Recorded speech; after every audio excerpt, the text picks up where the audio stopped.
এমন একটি অবস্থায় উপনীত হয়েছি যখন আমরা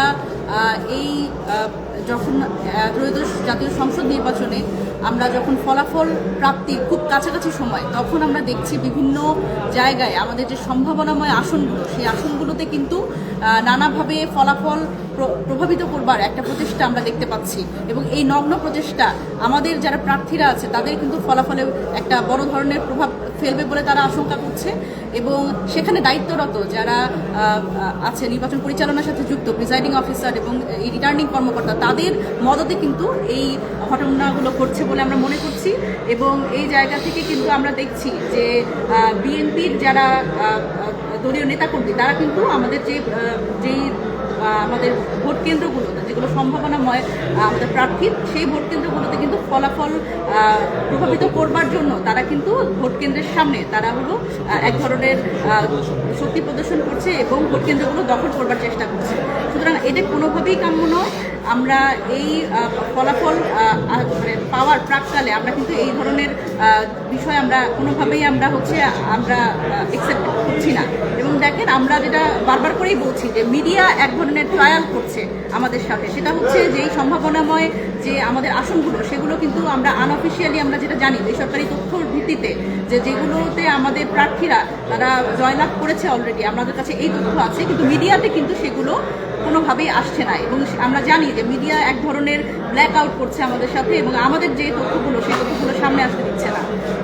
এই জায়গা থেকে আমরা বলতে চাই যে আমাদের যে প্রার্থীরা আছে, যারা সম্ভাবনাময় প্রার্থী এবং যারা কিন্তু খুবই বড় ব্যবধানে তারা এখনও তারা এগিয়ে আছে, সেই জায়গাতে কিন্তু এক ধরনের ফলাফল প্রভাবিত করার জন্য বিএনপির পক্ষ থেকে একটা বড় প্রচেষ্টা আমরা লক্ষ্য করছি।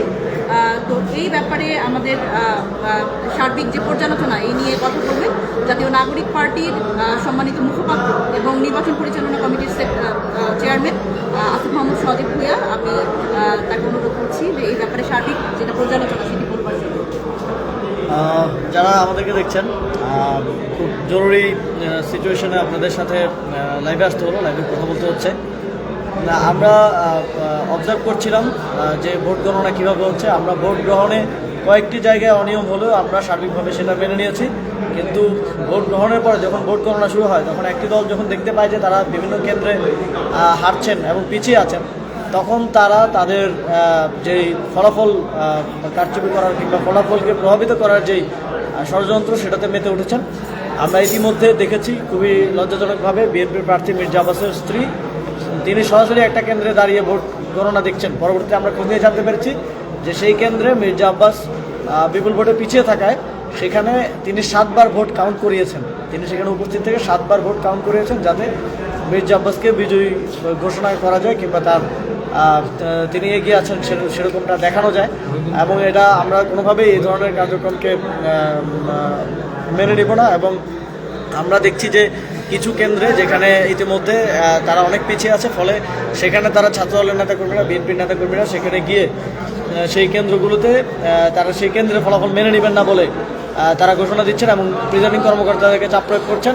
আমরা এও অভিযোগ পেয়েছি যে প্রিজাইডিং কর্মকর্তারা সিদ্ধান্ত নিয়ে এবং ইসির মৌখিক আদেশে তারা মার্কার বক্সের বাইরে যে ভোটগুলো পড়ছে, যেগুলো সাধারণত ডিফল্ট ভোট হওয়ার কথা এবং ফল্ট ভোট হিসেবে সেগুলো বাদ পড়ার কথা, সেগুলো তারা এক ধরনের মৌখিক নির্দেশে বিএনপির পক্ষে, ধানের শীষের পক্ষে তারা কাউন্ট করছেন।